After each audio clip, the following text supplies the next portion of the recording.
මුදලාලි මට එන ගන්න ඕනේ. අනේ මන්නම් ඔවට නෑ නෝනා. තමුසෙට විකාරද මිනිහෝ මට අගලේ යන කිලෝ එකක් දීපන්.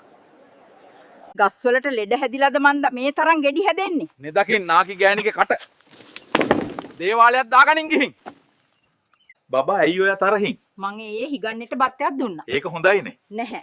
අනේ ඒ මිනිහා අද ඇවිත් රසට කෑම උයන විදිය ගැන තියෙන පොතක් දීලා ගියා. ඔය ළමයි කියන්න බලන්න ලංකාවේ අගනුවර. දන්නේ ඒකවත් බෑ නගිනව දෙස්සෙකුට මගෙන් කන්න ඇතිව. මේසේ උඩට නැග්ගත් අගනුවර පේන්නානේ ටීචර් පේනවද? නගී නහන්න යනවා වගේ. නෑ.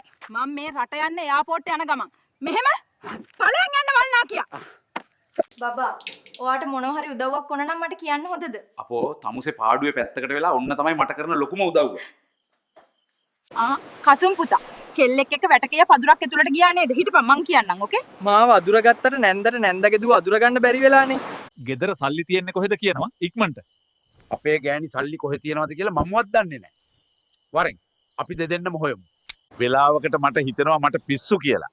පස්සේ මම අපේ ගෑණි දිහා බලලා හිත හදා ගන්නවා.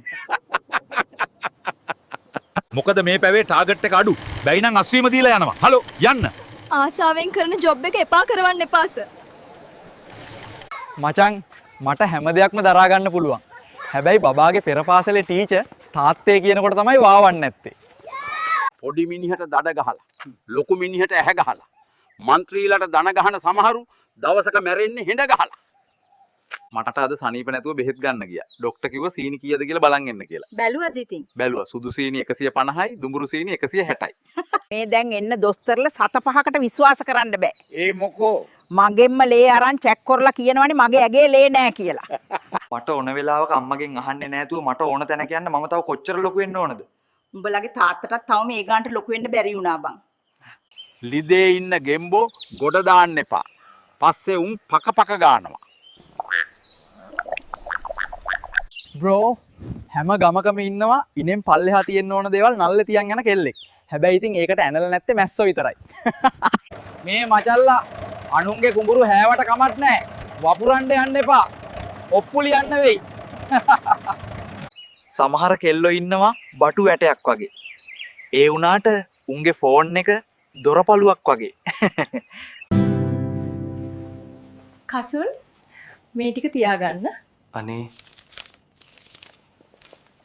මොකද බං උනේ? ගෑණි මං අවංකද කියලා බලන්න බොරු Facebook account එකකින් chat කරලා මමත් අහු වුණා බං.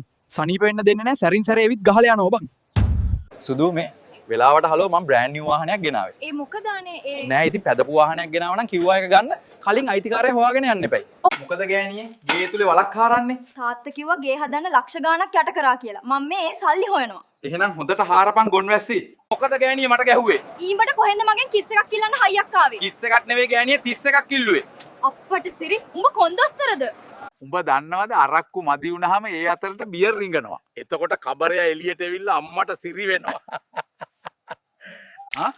නගී නානවා වගේ. නෑ මම මේ දවල්ට කෑම උයන උඹගේ ඇස් පෙන්නේ නැද්ද? එහෙනම් කැම ටිකක් කාලාම යන්න පුළුවන්. ඵලයන් පොල් බූරුවා.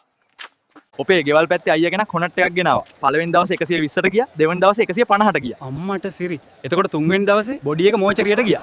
රෑ කෑමට ඉදියාප්ප ගේන්න ගිය අතරතුර තමාගේ මහත්තයා හැප්පිලා මැරුණා කියලා දැනගත්තම තමා මොකද කරේ?